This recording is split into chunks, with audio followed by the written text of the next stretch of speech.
Ag Bioscience, the #1 ag tech podcast globally, is now available on video. Hear from leaders and innovators across food, animal health, plant science, ag tech, and agriculture. Mondays at 6 a.m. on YouTube or wherever you get your podcasts. While you're there, subscribe and leave us a review. It's the Ag Bioscience Podcast with Agronovis Indiana. Get more information at agronovisindiana.com.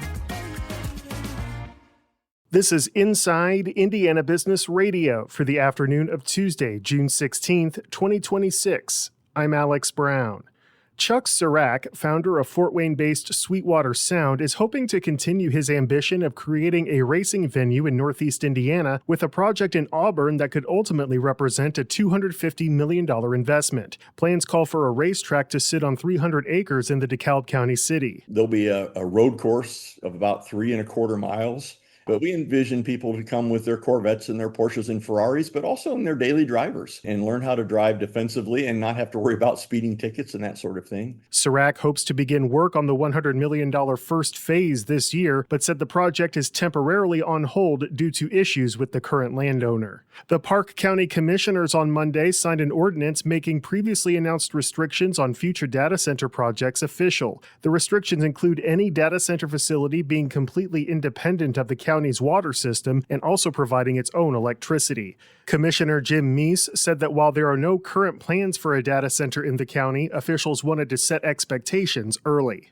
Governor Mike Braun plans to name former state lawmaker Chuck Goodrich, CEO and owner of Indianapolis-based Gaylor Electric, to serve as the state's next Commerce Secretary. A source confirmed to our partners at the IBJ that Braun will appoint Goodrich to the position later this week. Braun announced today that David Adams will step down from the position, which oversees the state's job creation work, on June 30th, after serving in the post for 18 months. From the #1 source for Indiana business news, this is Inside Indiana Business Radio. Thanks for listening to this IBJ Media podcast. You're probably going to remember this ad. Do you know why? Podcast advertising works. 85% of listeners recalled hearing an ad during a podcast, and 70% of podcast listeners have acted after hearing an ad.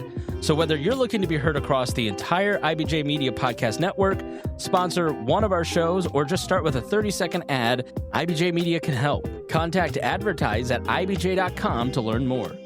The Northwest Indiana Regional Development Authority Board of Directors has approved a contract for the demolition of multiple structures in Gary. IIB's Aubriana Herron has more. The $2.87 million bid from Chicago-based McDonough Demolition calls for the demolition of the Genesis Convention Center and an adjacent parking garage, as well as the former Gordon's Department Store and the Gordon's Department Store Annex. All of the structures are within the Gary Metro Transit Development District, which has been a focus of redevelopment for the city. The contract is part of the city's blight elimination program established by Mayor Eddie Melton in 2023 when he was a state senator.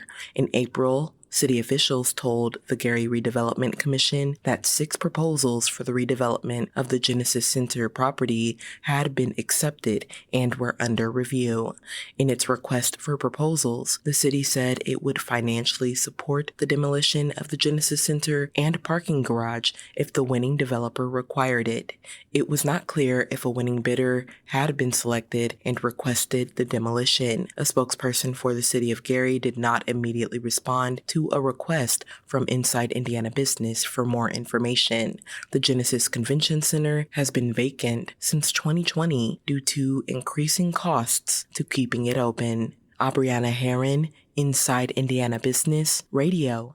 Cicada Cinema is working to open a new community movie theater in Bloomington and has raised nearly $23,000 toward the project. The group hopes to raise $50,000 to help transform a space into a permanent theater. Officials expect the project to cost around $114,000, and they hope to open the theater later this summer when Indiana University students return for the fall semester. If the nonprofit reaches its fundraising goal by July 15th, it would unlock an additional $50,000 in matching funds from the the Indiana Housing and Community Development Authority's Creating Places program. Officials in southeast Indiana have taken a major step forward in a years-long effort to transform land that once was occupied by landfills and brownfields. The Vista at Origin Park, a $20 million venue for weddings, corporate functions, and social events along the Ohio River in Clarksville, is now open after 19 months of construction. Kirsty Adanek is Director of Sales and Events for Origin Park. We wanted a space to be a hub